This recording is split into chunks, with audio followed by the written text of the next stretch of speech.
umpisahan natin dito. O, pati po si Senator Jinggoy Estrada, mga kababayan, umaalma na din. Ano ho? O, ito po ay patungkol, mga bossing, doon sa bagong naratibo ng China na ang Palawan po ay pag-aari nila nung mga sinaunang panahon. O, biruin nyo po yan. Ha? Nakakatawa. Di ba? Nakakatawang isipin. Pero delikado ho yan, mga bossing. Lalo na kapag ka ang mga nanalo na mga kandidato pro-China. Ano ho? Umpisahan natin basahin to. Sabi ni Senator Jinggoy Estrada, lahat na lang daw o lahat na lang, our territorial waters, aerospace at ngayon pati probinsya, which is yung Palawan ho, no?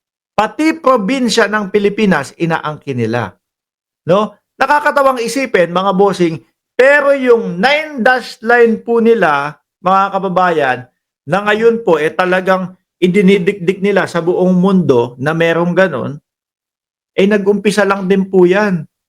Yung kumbaga parang dati sinasabi doon sa history, sa amin ito, ganito, ganyan. Nag-umpisa lang din po yan hanggang sa pinanindigan na po nila, mga kababayan. Ano? Ngayon, mga bossing, yung sinasabi po na pati probinsya inaangkin na nila, ito po yan, no? No, ayan, no?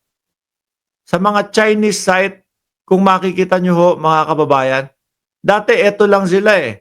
Dati ito, 9 dash line, yung mga guhit na yan. Nasa labas Palawan. Oh. Ngayon, ayun na. Pinapasok na ho nila. Ayan na oh. Oh, sinasama na nila yung Palawan, mga kababayan. Biruin nyo ho yan ha. Oh.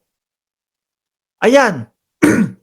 Sinasama na ho nila yan, mga bossing. Sa ngayon, siguro pag ganyan-ganyan lang ho sila hanggang sa tumagal ang panahon, hanggang sa paulit-ulitin na po nila yan, ay nako, susunod po na mga panahon, mga boss chief amo sir, problema na natin yan. Bakit ho? Kung matatandaan nyo po yung mga vlog natin, siguro may mga 5 buwan na ang nakalipas, no? Yung umusbong, yung mga pogo-pogo, yung nag-umpisa po, yung talakayan about kay Guo Haping, na-discover po na maraming Chino na merong mga peking birth certificate, mga kababayan. No? Peking birth certificate ang bumibili ng malalaking lupa dito sa Palawan. Paano pag naubos nila yan? No? Sabihin na natin, ekta-ektarya. No? Yung bilin nila talaga dyan. Ano mangyayari dyan? Dito pa lang ho, babakuran na nila yan. Ano? Kasi wala namang aalma eh. Bakit wala hong aalma? Kung ito, pag-aari na lahat nila yan, mga bossing, dahil po nakabili gamit ang peking birth certificate na sinasabi na sila ay Pilipino, wala nang aalma dyan. O, sino aalma? Puro sila yan. Tapos pondo pala ng China yung pinambibili, kaya kayang-kaya. Malulusaw na ho sa atin to, mga boss, chief amo sir. Gumising yung mga DDS dyan. O, kayo, mahilig kayo, makapilipinas kami, pro-Pilipinas kami. Pero yung mga ganito, hindi nyo na-analyze. Nasusunod na panahon, problema natin to, mawawala sa atin to. Tapos ano sasabihin ninyo? Kasi si PBBM, pinabayaan yan eh. Di ba?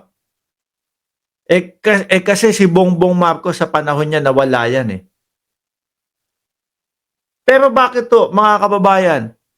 Problema yan kasi kung sila patuloy na susuportahan yung mga politiko na pro-China, mga bossing, malamang po masusuportahan at masusuportahan to. Tahimik yung mga yan dyan eh.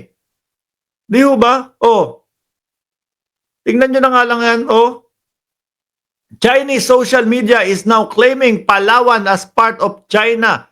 Imperialism is really coursing through the veins of these Han Chinese. Oh. No? Ngayon po, kala ko dati, fake news lang yan o gawa-gawa lang ho yan. nakarating na din po sa mga senador.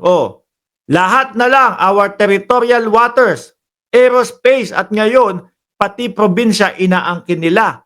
No? Isa na namang fake news ito na pinapakalat nila at mabuti na lang ay maagap ang NHCP sa pag-call out sa hindi kapanipaniwala at hinugot sa hangin na salaysay. Sa atin ang Palawan, ngayon, ganyan na din ang natin, sinisigaw. Sa atin ang Palawan, dati West Philippines lang ho, mga kababayan. Ngayon, kailangan na nating isigaw din sa atin ang Palawan. Di ba?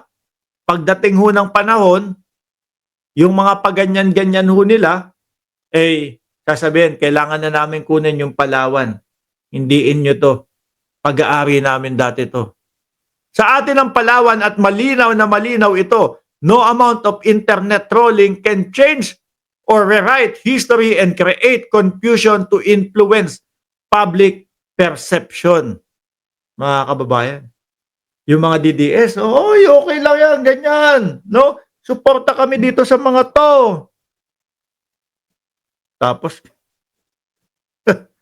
Tapos kapag nawala ho yung Palawan, mga bossing, ang sasabihin nila, si Marcos Jr. ang dahilan kung bakit nawala ang Palawan. Hindi ho.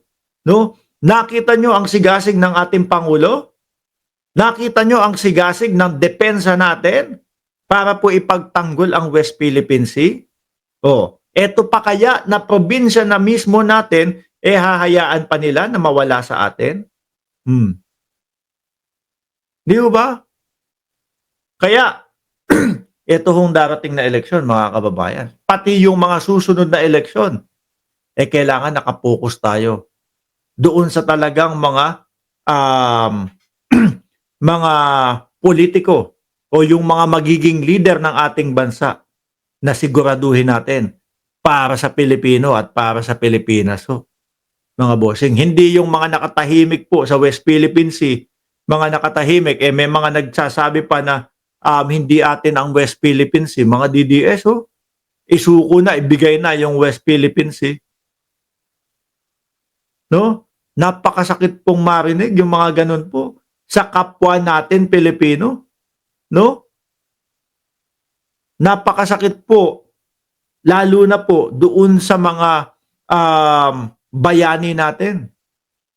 Na sila po lumaban nung unang panahon upang upang tayo pong pangkasalukuyan ngayon mamuhay po ng mapayapa.